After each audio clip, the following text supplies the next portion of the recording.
So we're really honored to close out the day with one of my heroes, Michael Kratsios, Chief Technology Officer of the United States. And I want to go over a few of the things that Michael has achieved in his last months. So I use as my benchmark, in the last 6 months, I think I watched half a season of Breaking Bad and then got antsy and read the rest of the plot summaries on Wikipedia. Here is what Michael has achieved in the last several months. An AI executive order in February. In May, the OECD AI principles. In June, the AI R&D strategic plan. In September, the NIDARD supplemental budget. What are you planning to do in the next 9 months? How are you going to top that? Well, first off, thank you so much. I'm extraordinarily delighted to be here. The efforts done by this commission are just absolutely incredible, and they're an incredibly valuable complement to everything the administration has been driving since essentially inauguration. And having such an incredible set of commissioners driving this agenda, I think we're very lucky as a nation to have this group working for the American people. That being said, we've been extraordinarily excited about what we've been able to drive on AI. I think our sort of big initiative was to make sure we got the executive order out in February. And I know we can jump into that a little bit, but I think we have big pillars on how we're coordinating better R&D across the agencies. There's a lot of workforce-related issues on that, international engagement that we touched on, and I think the last piece that we haven't put out publicly yet, but should be coming out in the coming weeks is our OIRA, or essentially White House regulatory guidance memo to our agencies. So we're going to have sort of a first of its kind document, actually anywhere in the world, where we have a document with sort of legal backing to go out there and tell the agencies how they should be thinking about regulatory or non-regulatory approaches to AI technologies. So if you're the Department of Transportation and you're trying to regulate autonomous vehicles, if you're FAA trying to regulate drones, if you're the FDA trying to regulate AI-powered medical diagnostics, these are all agencies, and just think very carefully about the implications of artificial intelligence in the domains that they're overseeing. And you're going to see a lot of sort of the core themes that the United States generally thinks about when talking about technology regulation. We want to create an environment that incentivizes our next generation technologists to make investments and to make breakthroughs here in the United States. So, but doing that while also maintaining all the values that we hold so dear. So it's something we're going to put out for comment next couple of weeks, and there's a lot of smart people in the room that I hope will take some time and tell us what we did wrong so we can fix it. Well, a lot of the smart people in the room have previously worked in the interagency process. They know how hard it is to accomplish things quickly. You all accomplished a lot quickly. Can you tell me about some of the biggest challenges that you faced in getting the agencies and departments on the same sheet of music? Yeah, I think what is challenging about AI, and I think you're all sort of experts in that space here, so it's something that touches a wide range of agencies. So if you're attempting to put together an interagency group that's going to come to some sort of interagency consensus on a document that the President of the United States himself is going to sign, that's a pretty tall order. And I think if we just think of the two biggest equities, we have both security equities and we have sort of civilian equities. And in almost every technology priority that we're driving. So if we take a step back and say, what is the main tech agenda of the White House and this administration, it is to ensure American leadership in emerging technologies. So we want to, and have been working towards, crafting and promulgating national strategies on everything from AI to quantum to 5G and so on down the line. And for each of those, we sort of see the world as sort of a two-sided coin. There's a promote and there's a protect side of that particular technology. And for us to come to some sort of interagency consensus, we have to find some balance between those two things. And I think, we had our big event at the White House in March of last year where we brought together stakeholders and opened up the public conversation on what should be in a national AI strategy.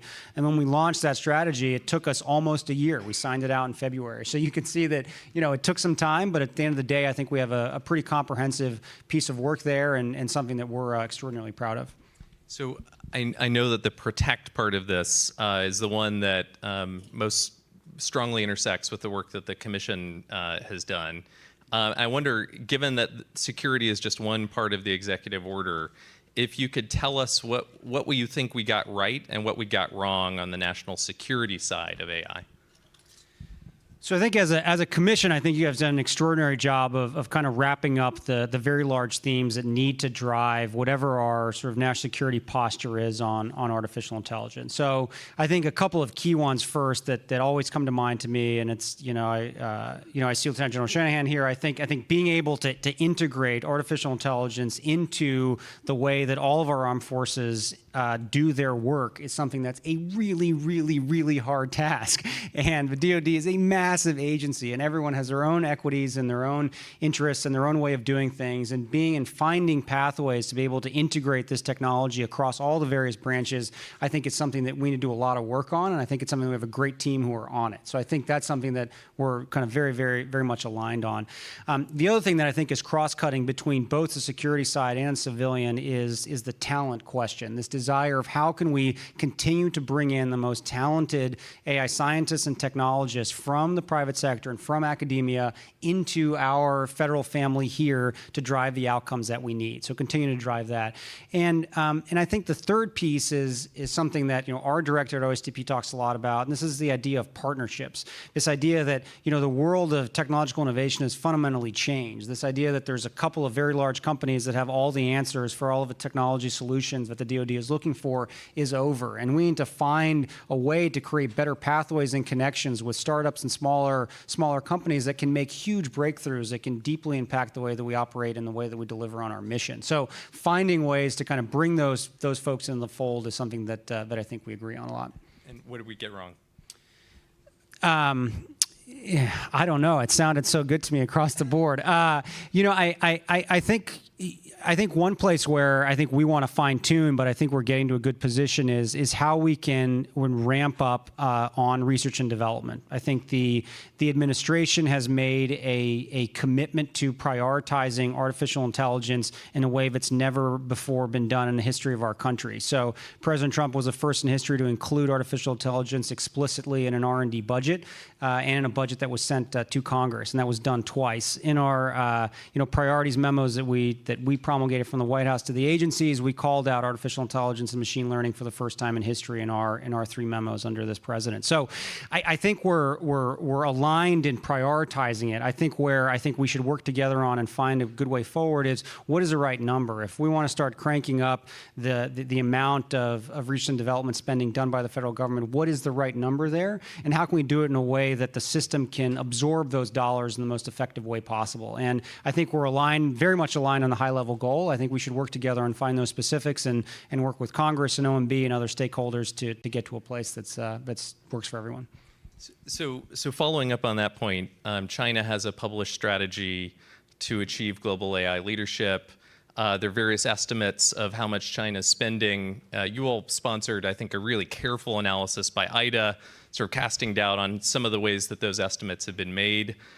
What do you think, though, in terms of the financial commitments that the United States should be making? What's the rough order of magnitude that you would guess is the right level for us? Yeah, to me, I think we're very interested in this question because I think there's, based on sort of who's in this room and the cameras back there and everyone else, it's very clear that journalists care a lot about covering this horse race between us and our adversary on the way we pursue the development of artificial intelligence globally. And I think, frankly, I think there's a lot of misinformation around the way that some other folks around the world are prioritizing artificial intelligence. We know that senior leaders in China have expressed a desire to have China lead the world in AI in a decade. But the question is, what are they actually doing? And I think the very smart people like your team who are trying to dig through this stuff and through IDA, and I think it needs a sort of careful evaluation. If you rewind another 20 years and look back at sort of the housing boom and the bubble that happened in China, the expectations of what was actually going on and what the press was talking about for many years did not match what the reality was at all on the ground. And there was a huge disconnect between what was being reported and the reality of the situation. So we need the smartest minds out there to be able to sort of dig through and do the important research on figuring out where we actually are so we can think about how it stacks. What I think is very different about our model and the Chinese model is that the dollars that they throw around are not ones that I think, even if they were true, should be compared at all with the way that our federal government spends money. If we look at, for us, we have an extraordinarily vibrant private ecosystem that spends a large amount of private sector dollars on on AI innovation, and those are the types of dollars that that would be necessarily rolled up in the way that the Chinese think about their numbers. So I think we just need to make sure that whenever we do have that conversation, it's apples to apples. Now, to me, I think if we're thinking about how we can kind of do a progressive roll-up, I think thinking in the orders of magnitude of doubling or so what we're doing today, I think is a goal that we should all strive for, and it's something that I think could make a big difference in the ecosystem, and one that the ecosystem can actually absorb. So in the last panel, we heard a lot about the kinds of strategic advantages that the United States enjoys by having allies. We have friends. And that's not true of some of our competitors. They don't have many friends. You have helped to lead the work that OECD did on the AI principles. And I think that was one of the first sort of multilateral papers on issuing a set of AI norms. What do you think is the next step for the United States to lead on values internationally? Yeah, I mean, I think our office is very proud of the work we did at the OECD, and in an environment where our administration is very thoughtful about entering into new multilateral agreements and takes those decisions very, very seriously. We got to a point where we're able to get that agreement signed in Paris in May. So it's something we're very proud of, and I think it speaks to how critically important it is for us to come together with our allies who share our values. To me, I think what's frightening for many Americans and many people in the West is the way that the Chinese have twisted technology to really to use it in a way which flagrantly violates the way we think about the world. So when artificial intelligence is used to surveil people, to imprison minorities, to violate human rights, it's something that we as the West cannot stand for. And I think that is why we as sort of Western democracies need to come together and reassert that these are the values that we deeply believe in. And what's more important, and I think what's really fundamental about this issue is, as I talked earlier, we think a lot about promote and protect, and we can go around the world and talk about how important it is to have secure communications networks, how important it is to make sure our research ecosystem is protected from people who are attempting to do malicious things. But at the same time, we need to think about the other side of the coin. We need to come together with our allies and talk about how we can drive and make sure that the next generation technologies are developed in the West, so they're underpinned by our Western common democratic values. And I think that's what's absolutely critical. And the OECD is a first step, and it's something that we need to continue to do with our allies because they're as eager as we are to lead the world in technological discovery.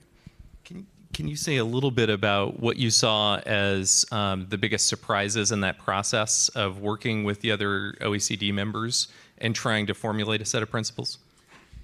In all honesty, I think we were surprised with how close we got the OECD principles to reflect what the president directed in his executive order. I think we went into that process very skeptical about the ability to move the room in a direction that was more pro-innovation and less pro-preemptive regulation. And we had a great team that went over there, and I think we were able to have a really good conversation with them about stressing how whatever we do, we need to make sure that we're not stifling innovation at the end of the day. Because we may have the greatest regulations in the books, but that's not actually helping drive next generation innovation. And it's certainly not the rules that our adversaries have when they're making their discoveries. So for us, I think what I was most surprised is how close we got it to what the president directed in his executive order. And I think it shows that, if we can engage smartly, early, and with clear eyes, I think we can actually move our allies in a direction that's closer to the way we think about the world.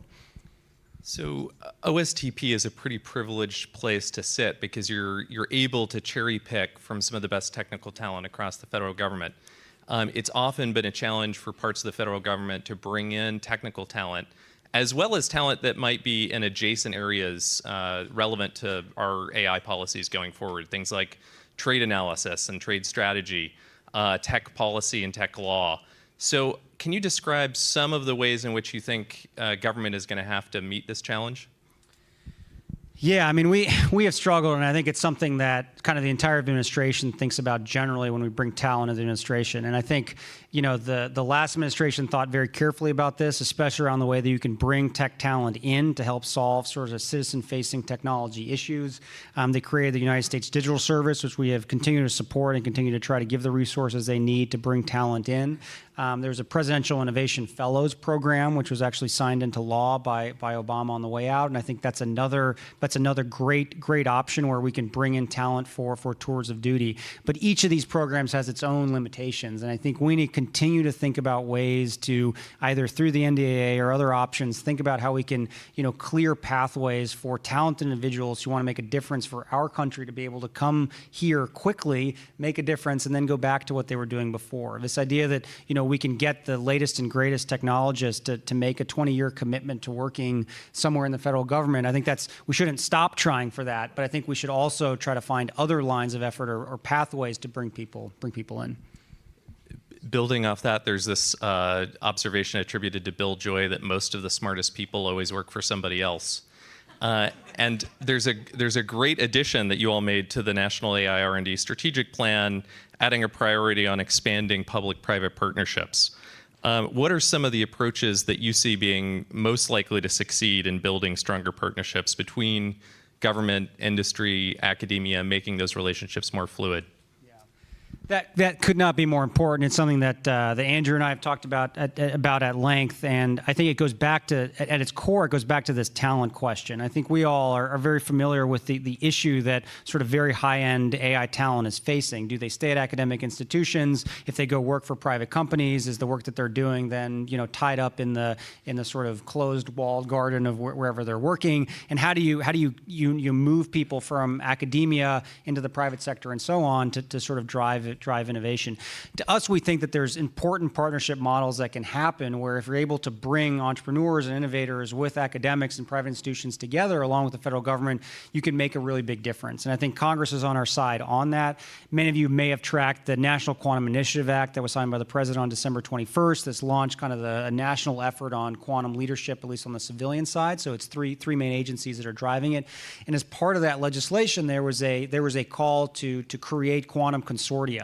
And again, you had private institutions partnering with academic institutions, working with the federal government to create spaces where folks can do this research and can quickly translate into sort of commercialized stuff. And I think a way that we have tried to incorporate that in the way we're thinking about artificial intelligence, we've already seen sort of the first roots of that take hold, and that's an effort by the National Science Foundation to set up artificial intelligence consortia. And those have been great. Again, I will argue that the dollar amounts assigned to them, I think you could add a couple zeros, but I think we're at least as a start being able to kind of build that connective tissue on how you can create good partnerships.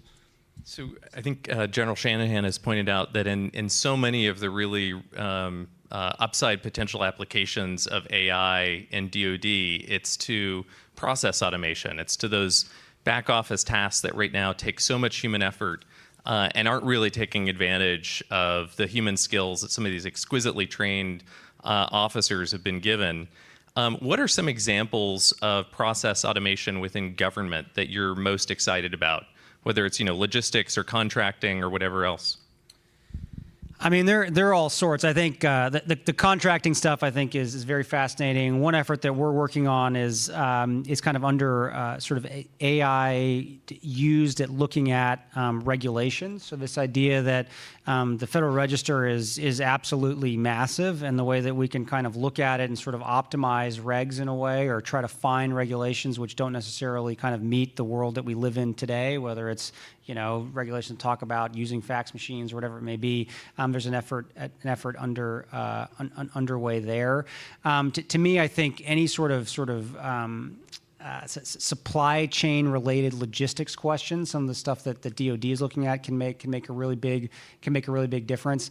We hosted an event at the White House about a month ago where we kind of launched our sort of larger interagency effort on AI in government. And I think one of the realizations out of that event was that the bar is really, really low. And I think it's something that the Jake and folks at DoD have seen as well, as you can make a pretty big impact early on because there's just a lot of low hanging fruit.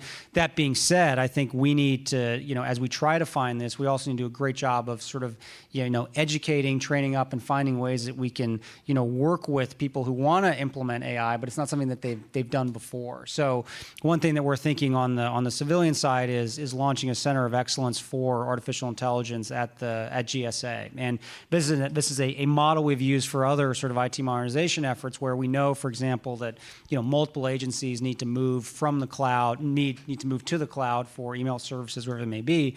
And 80-90% of the work that needs to be done to make that transition is the same, whether you're at HUD or at SBA or wherever it may be. So there's no reason to reinvent the wheel every time. So creating a hub like that at GSA that can at least provide, an 80% solution for a lot of, maybe the 5 most common processes where you could use AI could be a really great way to start baking these things into a number of agencies. So, Michael, I know you do multiple talks like this a day. This is a rare instance, though, where you've got most of the military and civilian leadership relevant to AI in one room. What are the key messages that haven't come up either in my questions or in the questions on various other panels during the day that you want to make sure to get across?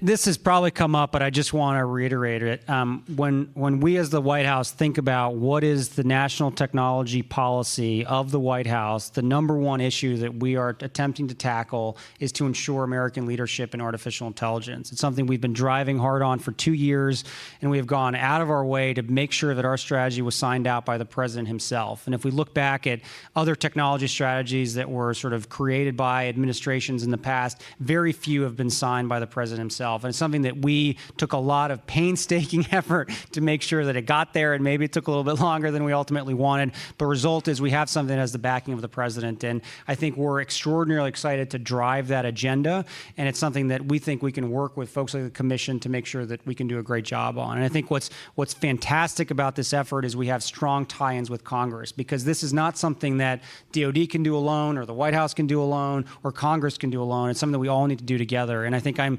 extraordinarily excited we have such brilliant minds in the Commission to help kind of bring all these pieces together and kind of bring together Congress that can do incredible work on the legislative front with us at the at the administrative level to kind of bring it all together. For the last 3 years, I've admired not only your clarity of expression, but also your concision. I don't think there are any wasted words in the executive order. So in one word, what AI-enabled invention are you most enthusiastic about?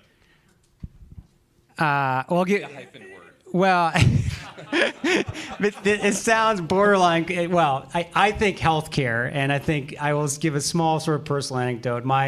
My father has Parkinson's, and when I think about the ways that we can sort of use these incredible technologies to help Americans and people all around the world who are, suffering from these debilitating diseases, I think we can make an incredible and huge impact. And it's so inspiring to see our national labs working with amazing researchers and doctors and scientists all across the country to do these, to use our HPC infrastructure, to use AI to drive these next generation medical breakthroughs, and anything we can do to make that possible is something that I'm deeply committed to personally, and I think that it's something that can make a huge difference for our country.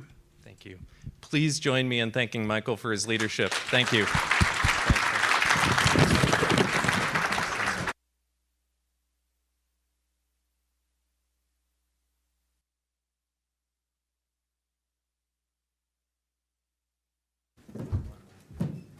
All right.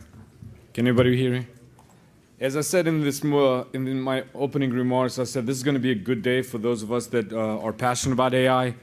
The fact that 90% of the room is still full is a demonstration that the conversation was really good, and the feedback and from the panelists and from you guys that we got on the report and the way ahead is really enormously helpful as we draft recommendations.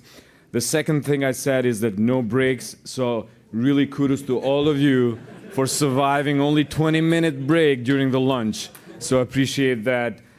Many thanks to everybody for coming in today, especially my thanks to our commissioners who have been fabulous in the last 8 months. It's been a joy working with all of you. Thank you to everybody who took a day off to come here and be part of this. We will continue engaging with you, getting your feedback and direct input to our way forward. And lastly, I just want to thank the staff. I have the best staff in DC, and I like to brag about that all the time. So thank you guys. You are the best, truly. And with that, I'm not going to hold you from the event that Jason mentioned, and I cannot endorse it. Thank you.